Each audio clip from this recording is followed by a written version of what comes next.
Hello, ഇന്നത്തെ നമ്മുടെ video എന്ന് വെച്ചാൽ പോക്കിമോൻ എക്സ്പ്ലനേഷനാണ്. ഇത് എപ്പിസോഡ് 34 അപ്പോൾ ഇതിന് മുമ്പത്തെ എപ്പിസോഡ്സ് നിങ്ങൾ കണ്ടിട്ടില്ലെങ്കിൽ അതിൻ്റെ പ്ലേലിസ്റ്റ് ലിങ്ക് ചെയ്യാം താഴെ ഡിസ്ക്രിപ്ഷൻ ബോക്സിൽ കൊടുക്കാം. എല്ലാവരും ഒന്ന് പോയി ചെക്ക് ചെയ്യുക. അപ്പോൾ നമുക്ക് നേരെ വീഡിയോയിലേക്ക് പോകാം. വീഴ്ചപ്പെട്ട ഒന്ന് ലൈക്ക് ചെയ്യുക, അതുപോലെ ഒന്ന് സബ്സ്ക്രൈബ് കൂടി ചെയ്യുക. അപ്പോൾ നേരെ പോകാം. നമ്മൾ ഹീറോസ് ഇപ്പോൾ ഗ്രാസ് ലാൻഡ് ക്രോസ് ചെയ്ത് ഇപ്പോൾ അവർ സഫാരി സോൺ കണ്ടെത്തി. ഇനി ഇവിടുന്ന് അവർക്ക് ഇഷ്ടമില്ല പോക്കിമോനെ പിടിക്കാം. അവിടെയാണെങ്കിൽ ഒരുപാട് നല്ല നല്ല പോക്കിമോൺസും ഉണ്ട്. വാവ്, ഇവിടെ ഒരുപാട് നല്ല പോക്കിമോൺസ് ഉണ്ട്. ഇവിടുന്ന് ഒരു പോക്കിമോൻ എന്തായാലും പിടിക്കണം. അപ്പോൾ മിസ്റ്റിയും ബ്രോക്കും പറയും നമ്മളിപ്പോഴും പോക്കിമോൻ റിസർവിൽ തന്നെയാണ്, അതുകൊണ്ട് ഇവിടുന്ന് പോക്കിമോനെ പിടിക്കാൻ പറ്റില്ല. ഇവിടെയുള്ള പോക്കിമോൺസിനെ കണ്ടാൽ മനസ്സിലാവില്ല ഇത് സഫാരി സോൺ ആണെന്ന്. അപ്പോഴാണ് അവിടുന്ന് ജെസ്സി എന്നൊരു പോക്കിമോന്റെ തല കാണുക. അതിനെ പിടിക്കാൻ വേണ്ടി പോക്കിബോൾ എറിയുമ്പോൾ തന്നെ അത് എണീക്കും. അതാണ് ഈ സഫാരി സോണിലെ ഒരു പോലീസ് ഓഫീസർ ആയിരുന്നു. ആ ഓഫീസർ പറയും എൻ്റെ പേരാണ് ജെനി, ഞാനാണ് ഈ സഫാരി സോണിലെ റേഞ്ചർ. നിങ്ങൾ ഇവിടെയുള്ള പോക്കിമോനെ വേട്ടയാടാൻ ശ്രമിച്ചത് കൊണ്ട് തന്നെ നിങ്ങളെ ഞാൻ അറസ്റ്റ് ചെയ്യുകയാണ്. അങ്ങനെയാണ് എപ്പിസോഡ് 34 പേരെഴുതി കാണിക്കുന്നത് ദ കെങ്കിസ് ഖാൻ കിഡ്. ആഷിനെയും ഫ്രണ്ട്സിനെയും റേഞ്ചറിന്റെ ടെന്റിലേക്ക് കൊണ്ടുപോകും കാര്യങ്ങൾ പറഞ്ഞു കൊടുക്കാൻ. ഇവിടെയാണ് നാഷണൽ പോക്കിമോൻ സംപ്രേഷണ സ്ഥലം. അതുപോലെ ഇവിടെയാണെങ്കിൽ പോക്കിമോൻ റേസിംഗും പോക്കിമോനെ നന്നായി പ്രൊട്ടക്ഷനും ചെയ്യും. നിങ്ങൾ എന്നോട് ദയവായി ക്ഷമിക്കണം, എനിക്ക് അതിനെക്കുറിച്ചൊന്നും അറിയില്ലായിരുന്നു. നിങ്ങളെ കണ്ടപ്പോൾ തന്നെ എനിക്ക് മനസ്സിലായി നിങ്ങൾക്കൊന്നും അറിയില്ലായിരുന്നു എന്ന്. അതുകൊണ്ട് തന്നെ ഈ പ്രാവശ്യം നിങ്ങൾക്കൊരു വാണിംഗ് മാത്രം തരുന്നുള്ളൂ. അപ്പോഴാണ് പെട്ടെന്ന് അവിടെ അടുത്തൊരു വേട്ടക്കാർ കൂടി ഉണ്ടെന്ന് മനസ്സിലാവുക മാപ്പിൽ. ഓഫീസറാണ് ഒറ്റയ്ക്ക് പോകാൻ നിൽക്കുമ്പോൾ ആശ് പറയും ഞങ്ങളും വരാം, നിങ്ങൾക്കൊരു സഹായമാകുമെന്ന്. അങ്ങനെ ആശും ആ വണ്ടിയിൽ കയറി പോകും. ആശും കൂട്ടുകാരും. ആ പോക്കിമോൻ വേട്ടക്കാർ വേറെ ആരുമല്ലായിരുന്നു, ടീം റോക്കറ്റ് ആയിരുന്നു. അവിടെയാണെങ്കിൽ കങ്കൻസ് ഖാന്റെ ഒരുപാട് ഫാമിലി ഉണ്ട്. അവരെ പിടിക്കാനുള്ള ശ്രമമായിരുന്നു ടീം റോക്കറ്റിന്. അങ്ങനെ ടീം റോക്കറ്റ് ഫയർ ചെയ്യും. ആശും കൂട്ടുകാർക്കും മനസ്സിലാവും അത് ടീം റോക്കറ്റിന്റെ പണിയാണെന്ന്. നമുക്കവരെ തടയാം, പക്ഷെ അതിനു മുമ്പായി നമ്മൾ ഇവിടുന്ന് ഓടണം. അവിടെയാണെങ്കിൽ കങ്കസ് ഖാൻ കൂട്ടം മൊത്തം അവരുടെ നേരേക്ക് ഓടി വന്നുകൊണ്ടിരിക്കുകയാണ്. കങ്കസ് ഖാൻ പെട്ടെന്ന് പേടിച്ചു കഴിഞ്ഞാൽ അവരുടെ ഓട്ടം ഒരിക്കലും നിൽക്കില്ല. ഓഫീസറാണെങ്കിൽ ജീപ്പ് ബാക്കൗട്ട് എടുക്കും. അവരാണെങ്കിൽ ഒരു വിധത്തിൽ അതിൽ നിന്ന് രക്ഷപ്പെടും. കങ്കസ് ഖാനൊക്കെ നേരെ ഓടിച്ചെല്ലുന്നതാണെങ്കിൽ ടീം റോക്കറ്റിന്റെ ട്രാപ്പിലേക്കും. കങ്കസ് ഖാന്റെ കുട്ടിയെ പിടിക്കാൻ വേണ്ടി ടീം റോക്കറ്റ് പോക്കിബോൾ എറിയും. ആ പോക്കിബോൾ അതേ ജലിക്ക് തിരിച്ചടിക്കും. അതാണെങ്കിൽ ചെറിയൊരു കുട്ടിയായിരുന്നു. ആ കുട്ടി വന്നുകൊണ്ട് കങ്കസ് ഖാനെ മൊത്തം രക്ഷപ്പെടുത്തും. ആ കുട്ടിക്കാണെങ്കിൽ കങ്കസ് ഖാന്റെ ഭാഷ വരെ അറിയാമായിരുന്നു. അങ്ങനെ അവിടെയുള്ള എല്ലാ കങ്കസ് ഖാനും കൂടി ടീം റോക്കറ്റിനെ അടിച്ചു തെറിപ്പിക്കും. അങ്ങനെ ആ കുട്ടി ആ കങ്കസ് ഖാന്റെ കൂട്ടത്തെ മൊത്തം കൊണ്ടുപോകും. ഇത് അത്ഭുതം തന്നെ, ഇത്രയും ചെറുപ്രായത്തിൽ തന്നെ കങ്കസ് ഖാൻ പോക്കിമോനെ മൊത്തം കൺട്രോൾ ചെയ്ത് നടക്കുന്ന അവൻ.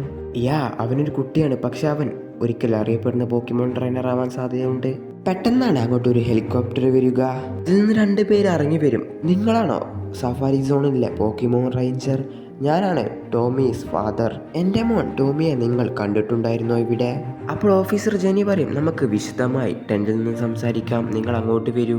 ഇത് സംഭവിക്കുന്നത് 5 വർഷം മുമ്പാണ്. അന്ന് ടോമിക്ക് വയസ്സ് 3 വയസ്സാണ്. അന്ന് ഞങ്ങൾ ഹെലികോപ്റ്ററിലൂടെ ഈ ലോകം മൊത്തം ചുറ്റിക്കാണാൻ ഇറങ്ങിയതായിരുന്നു. അങ്ങനെ സംഭവിച്ച് ആ ഫ്ലാഷ് ബാക്ക് പറഞ്ഞു കൊടുക്കും അവർക്ക്. ടോമി ഹെലികോപ്റ്ററിൽ നിന്ന് വീണപ്പോൾ പാരഷൂട്ട് ഉണ്ടായത് കൊണ്ടാണ് രക്ഷപ്പെട്ടത്. ഇവരാണെങ്കിൽ ആ പാരഷൂട്ടിലെ സ്ഥലത്ത് ഇറങ്ങി നോക്കിയപ്പോൾ ടോമിയെ ഒന്നും കണ്ടിട്ടില്ല. ഇവരിങ്ങോട്ട് തിരിച്ചു വരാൻ കാരണം ഈ ഫോട്ടോ കണ്ട ശേഷമാണ്. അപ്പോൾ ആശും പറയും ഞാനും എൻ്റെ കൂട്ടുകാരും സഹായിക്കാം ഇവനെ കണ്ടുപിടിക്കാൻ വേണ്ടി നിങ്ങൾക്ക്. അങ്ങനെ ഇവർ ടോമിയെ തപ്പി ഇറങ്ങും. അപ്പോഴാണ് അവർ പെട്ടെന്ന് ഒരു പോക്കിമോൻ കുട്ടിയെ കാണുക. അവരാണ് ഈ പെട്ടെന്ന് അതിൻ്റെ അടുത്തേക്ക് ഓടിപ്പോകും. ഇതൊരു കുട്ടി കങ്കസ് ഖാൻ ആണല്ലോ, ഇതിന് ഒരുപാട് മുറിവുകളുണ്ടല്ലോ. ഇത് എനിക്ക് വിട്ടുതാ, ഞാൻ വെറുതെ ഒന്നുമല്ലല്ലോ പോക്കിമോൻ ബെസ്റ്റ് ബീഡർ ആവാൻ ശ്രമിക്കുന്നത്. അങ്ങനെ ബ്രോക്കിന്റെ കയ്യിൽ ഒരു പോക്കിമോൻ സ്പ്രേ എടുത്ത് അടിക്കും അതിന്റെ മുറിവുകളൊക്കെ പെട്ടെന്ന് ഉണങ്ങാൻ വേണ്ടി. അപ്പോഴാണ് അങ്ങോട്ട് ആ കങ്കസ് ഖാൻ കിഡ് വരിക. ആ കുട്ടി വിചാരിച്ചിരിക്കുന്നത് കങ്കസ് ഖാൻ അവർ വേദനിപ്പിക്കുകയാണെന്നാണ്. എന്നാൽ മിസ്റ്റി പറഞ്ഞ് മനസ്സിലാക്കി കൊടുക്കും ഞങ്ങൾ കങ്കസ് ഖാനെ സഹായിക്കുകയാണെന്ന്. മിസ്റ്റി ഇങ്ങനെ പറഞ്ഞുകൊണ്ടിരുന്നാലും ആ കുട്ടിയാണെങ്കിൽ മിസ്റ്റിയെ ഇങ്ങനെ നോക്കിക്കൊണ്ടിരിക്കും. നിങ്ങൾ മനുഷ്യരാണോ അതോ പോക്കിമോനാണോ? അങ്ങനെ ആ ടോമിയുടെ അച്ഛനും അമ്മയും വരും ഇങ്ങോട്ട്. അവർ പറയും മോനെ നീ ഞങ്ങളുടെ കൂടെ വാ, ഇതൊക്കെ പോക്കിമോനാണോ അതോ മനുഷ്യരാണോ? ടോമി ഇതാണ് നിന്റെ അച്ഛനും അമ്മയും, ഇവർ നിന്നെ ഒരുപാട് കാലമായി തപ്പിക്കൊണ്ടിരിക്കുകയാണ്.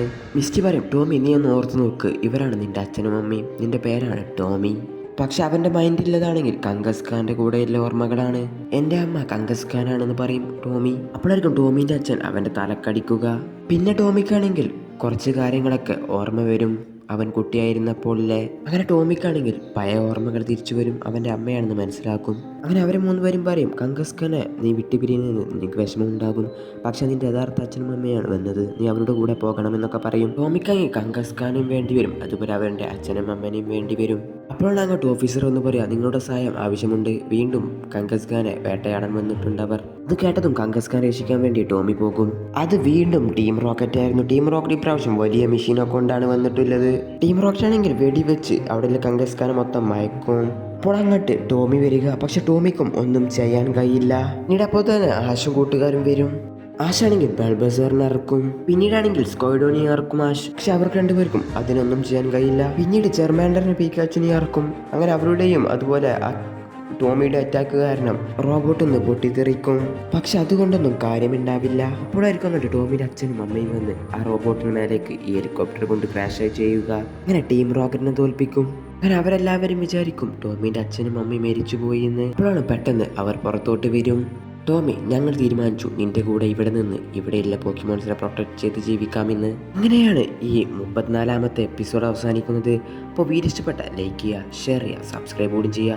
അപ്പോൾ നിങ്ങളതിലും വീഡിയോ ലൈക്ക് ചെയ്യാൻ മറക്കരുത്. അപ്പോൾ ഇത്രയുള്ള വീഡിയോ അടുത്ത എപ്പിസോഡുമായിട്ട് ഉടനെ തന്നെ കാണാം. അപ്പോൾ ഇത്രയുള്ള വീഡിയോ.